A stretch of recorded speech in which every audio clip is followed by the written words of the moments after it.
welcome back or welcome to my peculiar life. Today, I've been thinking a little bit about making a living versus making a life-ing. And the first thing that I thought about is I have a lot of questions. I'm sure if you're living on this earth right now, you probably have a lot of questions too. And I'd rather be having a lot of questions and living in the questions than being around somebody who has all the goddamn answers. You know who I'm talking about. They know every last thing about every last thing. And they're just a real pain in the ass. And that's it. That's all I was thinking about that. But I definitely prefer living in the question or questions and being grateful for the mystery. But anyway, I was thinking three things about making a living and making a lifing. And the first one is, a long time ago, I received a gift to go and see a psychic for my birthday. And the psychic did past life things. I mean, she could tell you about previous lives that you had lived and what you did. And so I went, and it was really weird because she told me that I lived in Egypt during the height of Egyptian times, like with pyramids and pharaohs and yada yada yada. And I thought that was cool. I was stoked to hear that. And so she said I worked at a temple, and I was like, that's cool. That's cool. I worked someplace where people went to find meaning. And she said, I worked at this temple, and the god that people worshipped there was the cat god. And so I'm going, okay, this is starting to sound less exciting. But okay, let's just roll with it. So I do like cats, by the way. So it was a temple dedicated to worshiping cats.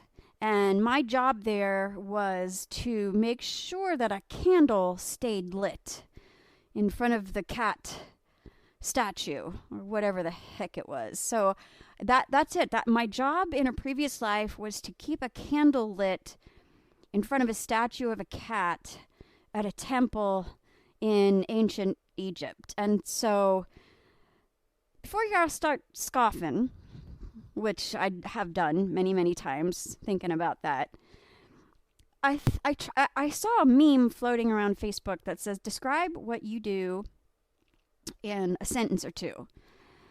And when you have to do that, and you don't have the ability to have your quote-unquote job title, when you actually have to sort of write out in a brief way what it is you do, it's usually fucking weird. It just is. And so I'll give you an example. And this was in a career that I had that I realized I probably should move along from doing full time. Because while I was doing it, I broke the biggest rules, the biggest cardinal sin of the profession at that time. And while I was doing my job, I thought, this is a fucking weird job. This is just weird. There's no other way to put it. This is odd, and what should I have for dinner?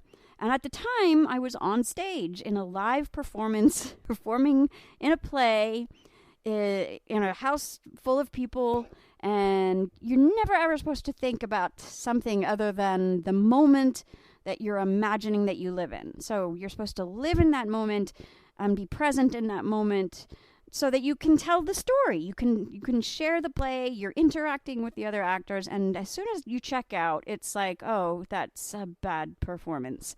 So what I thought about that job too afterwards, when I wasn't on stage, is that I have a weird job because this job requires me to put on oftentimes strange clothing that I would never ever wear, and stand in a big dark room at one end on an elevated platform with a bunch of lights shining on me, pretending to be somebody else and speaking words that somebody else wrote, and I had to do it over and over and over again.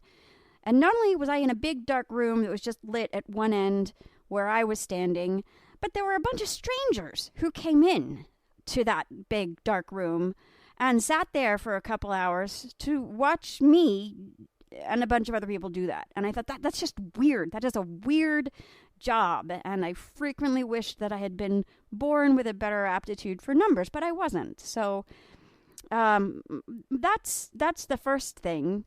The past life job with the cat temple, the cat shrine, and a candle, and having to keep it burning at all times. Apparently that was very important, that the candle had to burn at all times. And my thought of what I did to make a living. And then I went through a crisis in my life. We all have those. Some more than others, and some because they make them for themselves. But this was my first genuine life crisis, and I really was at a dark place. And I remember one night my family took me out to the movies, and we went to see the movie version of the stage play Chicago. And I was so anxious. I couldn't eat. I couldn't sleep. I mean, I was barely a functioning human being. And we went to see Chicago, and I really enjoyed it. I had seen the play. I'd seen it on Broadway, and I hadn't been acting for maybe a couple of years. And I saw this movie, and for 2.5 hours, I forgot about how anxious I was.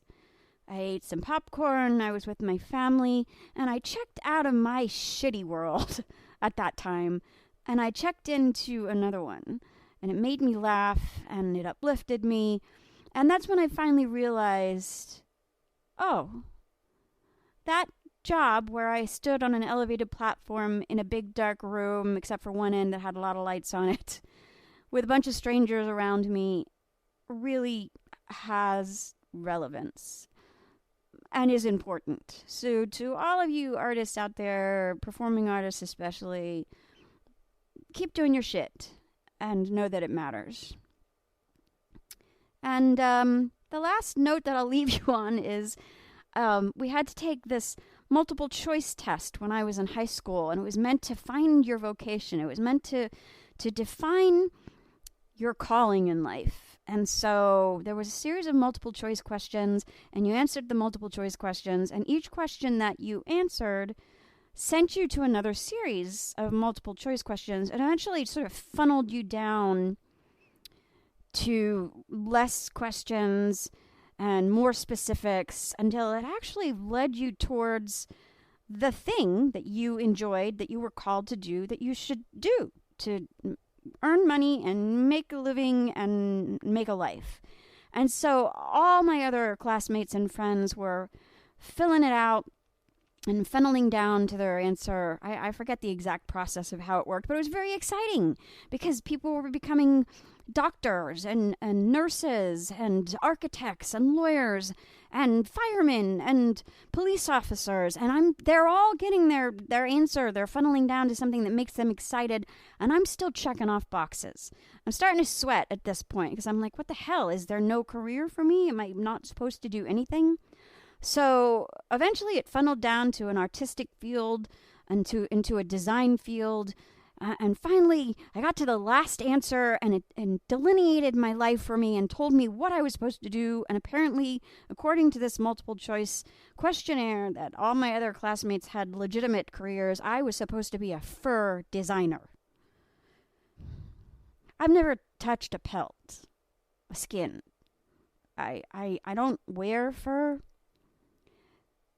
And so I really was in a quandary. I did ultimately, in my adult years, take up some design work, and have worked in costume design and jewelry design and enjoyed it. But never once during my design years, never once in that realm did I think, I'm going to go buy some fur and make a pair of pants. That just never crossed my mind as something that would be enticing to do, and so I never did it. And so to all y'all out there, when the world tries to pigeonhole you, just say, fuck it. You do you. And that's it. That's all that's going on in my peculiar life today. So be kind, be loving, be respectful, and remember to leave this earth a little bit better than when you found it. And take care. That's it.